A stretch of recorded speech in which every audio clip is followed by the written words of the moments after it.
Tahukah kalian bahwa ternyata ada zaman di mana manusia masih belum mengenal tulisan yang dinamai zaman praaksara atau zaman prasejarah?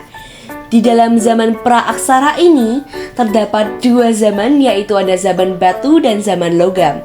Di zaman batu ada pembagian zaman lainnya, yaitu ada Paleolitikum, Mesolitikum, Neolitikum, dan Megalitikum. Sedangkan di zaman logam terdapat tiga pembagian zaman, yaitu ada zaman tembaga, zaman perunggu, dan juga zaman besi. Kita masuk ke zaman Paleolitikum atau zaman batu tua yang berlangsung 12.000 tahun yang lalu, di mana manusia hidup nomaden atau berpindah-pindah serta berburu makanan, dan api pertama ditemukan di zaman ini. Alatnya juga masih sederhana dan kasar karena otaknya itu juga primitif. Contoh alatnya adalah kapak genggam, kapak perimbas, alat serpih atau flex, dan alat dari tulang dan tanduk yang banyak ditemukan di Ngandong, Jawa Timur. Kita masuk ke zaman setelah Paleolitikum, yaitu adalah zaman Mesolitikum atau juga disebut sebagai zaman Batu Tengah. Adalah masa berburu dan mengumpulkan makanan tingkat lanjut. Kira-kira 10.000 sampai dengan 2.500 tahun sebelum Masehi.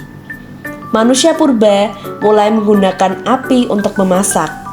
Mereka sudah mulai menetap di gua-gua dekat sungai atau tepi pantai, sehingga mereka mengenal melukis di gua-gua. Contohnya adalah lukisan cap tangan yang berasal dari pewarna tumbuhan yang diyakini sebagai simbol penangkal roh-roh jahat dan menjadi awal sistem kepercayaan muncul.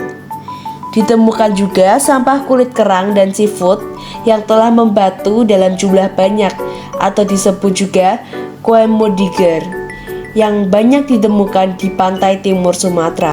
Hasil alat yang ditemukannya adalah serpi bilas atau flex, sumatralit atau kapak genggam Sumatera, dan kapak pendek atau H-cord.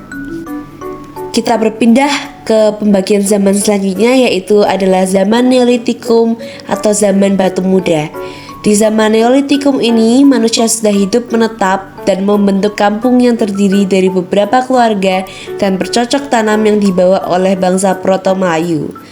Neolitikum ini berlangsung sekitar 2500 sebelum Masehi, dan di masa ini mereka sudah mengenal sistem sosial dalam keluarga atau primus inter pares. Alat-alat yang digunakan ada kapak lonjong, beliung persegi, kapak persegi, dan mata panah.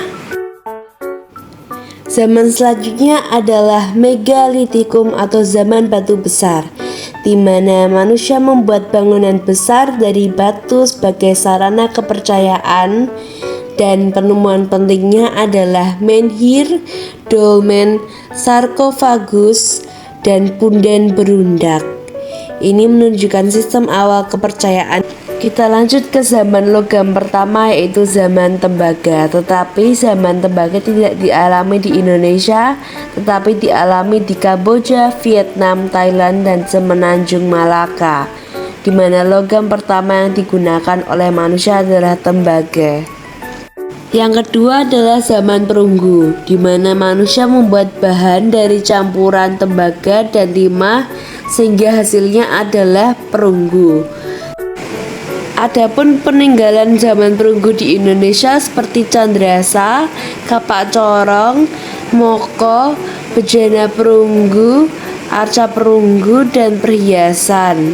Sekarang adalah zaman terakhir dalam zaman logam, yaitu zaman besi, di mana manusia dapat mengenal teknik peluburan dan pengolahan besi. Yang ditemukan di zaman besi di Indonesia adalah mata kapak, mata sabit, mata pisau, dan mata panah.